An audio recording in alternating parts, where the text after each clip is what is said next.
En el video anterior estuvimos hablando acerca del emplazamiento de un muro de contención. Cómo es la posición correcta de un muro de contención lo pueden ver en el video anterior acerca de este tema. En este video vamos a hablar específicamente de los parámetros geomecánicos que necesitamos para determinar las presiones. O sea, qué datos necesito para poder calcular los empujes en el muro, entre otras cosas, como capacidad soportante, etc. Los datos que necesitamos son cohesión, peso unitario y ángulo de fricción del suelo que nosotros vamos a utilizar. Como lo vimos anteriormente, el emplazamiento o la ubicación del muro de contención necesariamente requiere que nosotros hagamos un relleno en el trasdós del muro de contención. ¿Cuál es el trasdós del muro de contención, ingeniero? Bueno, el trasdós del muro de contención, se los marco aquí, representa esta línea verde o esta línea verde que estoy trazando aquí. Esa es la cara del muro que está en contacto con el suelo de relleno. Ese es el trasdós. Entonces ese suelo de relleno tiene que tener ciertas características, no es cualquier suelo de relleno. Nosotros necesitamos que ese suelo de relleno sea un suelo granular.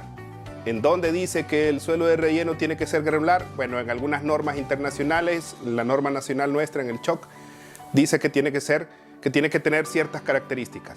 ¿Cómo puedo saber qué características son? Bueno, lo vamos a ver en el curso que estamos preparando del diseño de muros de contención. Ok, entonces tenemos esos parámetros de suelo, como dije, peso unitario, ángulo de fricción y cohesión. Peso unitario, ángulo de fricción y cohesión, que los identificamos con estas letras, gamma, alfa y C, respectivamente. Peso unitario, ángulo de fricción y cohesión. Ok, entonces, ¿de dónde salen esos datos, Inge? ¿Cómo los calculo? ¿Qué onda con eso? Bueno, eso debería salir de un estudio de suelos. ¿Qué estudio de suelos? Bueno, debería salir de un estudio de suelos de una muestra inalterada, como esas que le estoy colocando ahí. Hay diferentes formas en cómo yo puedo obtener esa muestra inalterada. Yo puedo hacerlo ejecutando una calicata, como esta que estoy poniendo aquí. Yo hago una calicata y de esa calicata yo saco una muestra inalterada, como esta que estamos viendo en esta imagen. O la otra forma de hacerlo es con un muestreador.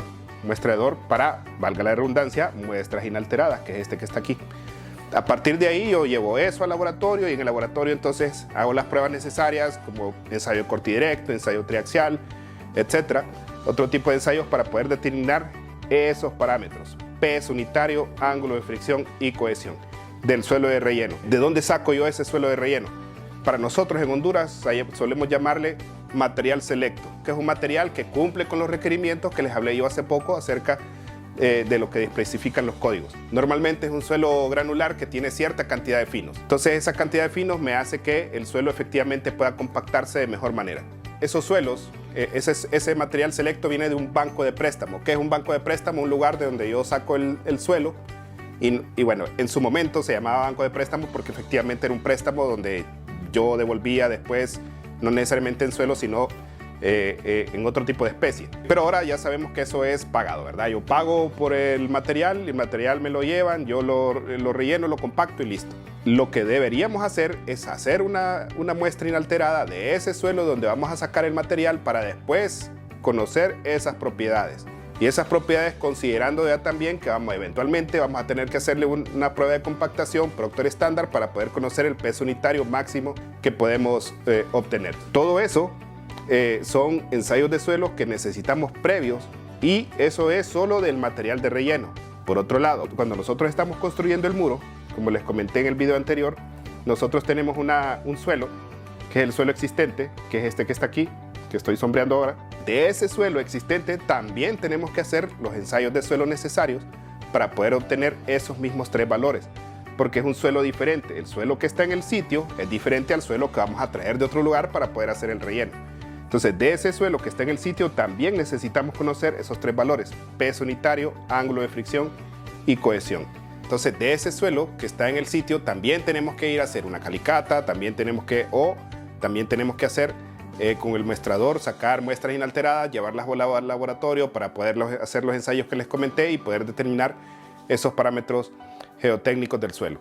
En el caso del suelo del sitio, normalmente lo que nosotros logramos conseguir es un SPT, un Standard Penetration Test. Entonces, esos resultados del SPT, que es el número de golpes, normalmente en otros países he escuchado también que se utiliza el CPT, el Count Penetration Test. Entonces, ese ensayo también se puede utilizar para poder determinar esos parámetros de manera indirecta. ¿A qué me refiero de manera indirecta? ¿Qué es esa onda de manera indirecta, Inge? Bueno, es calcularlos por medio de correlaciones. Existen diferentes correlaciones que han sido validadas dependiendo del tipo de suelo que nosotros encontramos en el sitio.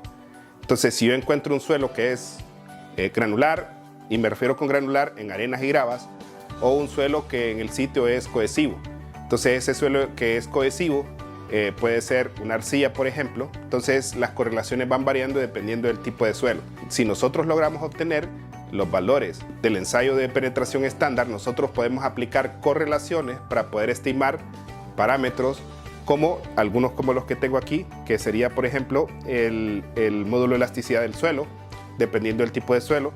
O podemos determinar también, a partir de esas correlaciones, la capacidad admisible del suelo, a partir del valor de N, que es el número de golpes. Entonces, a partir de ahí, nosotros podríamos conocer los parámetros que necesitamos para el diseño. ¿Qué hago con esos parámetros? Dije, una vez que los tengo, ¿qué onda? ¿Qué sigue? Bueno, después de esto, lo que sigue es calcular empujes activos y empujes pasivos. Entonces, ¿qué es el empuje activo o la presión activa? Es lo que estábamos hablando en el video anterior. Miren el video anterior para esto, que es la presión que hace que el muro tienda a volcarse. Esa es la presión activa. Entonces, con esos parámetros técnicos determinamos esa presión activa. La presión pasiva vendría de este lado de aquí. Voy a dibujar la flechita. La presión pasiva vendría para acá, en el lado del intra-2. ¿Qué es el intra-2, Inge? ¿Qué onda con eso? Bueno, el intra-2 es la zona del muro que queda expuesta, es decir, esta cara de aquí.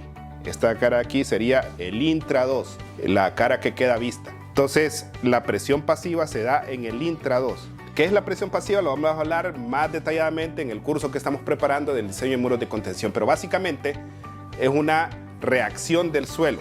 O sea, para que se dé la presión pasiva, tiene que haber primero el empuje activo o presión activa. Entonces, ¿qué sucede? Si yo tengo mi mano aquí, y yo quiero que mi mano no se mueva, tengo que aplicar una fuerza en este sentido, y mientras más grande es esta fuerza que estoy aplicando en este sentido, yo voy empujando cada vez más, tiene que haber una reacción de mi mano para que la mano efectivamente no se mueva. Entonces esto sería la presión pasiva. La presión pasiva necesita que exista primero la presión activa para que reaccione y esto se mantenga estable. Si esta presión pasiva no existiera, yo puedo presionar aquí y la mano se mueve hacia ese sentido. Entonces, esa es la presión pasiva básicamente, pero ya lo vamos a explicar más detalladamente cuando veamos el curso, cuando estemos en el curso de diseño de muros de contención. Entonces, este era el tema que tenía para hoy. Espero les sirva. Nos vemos la próxima.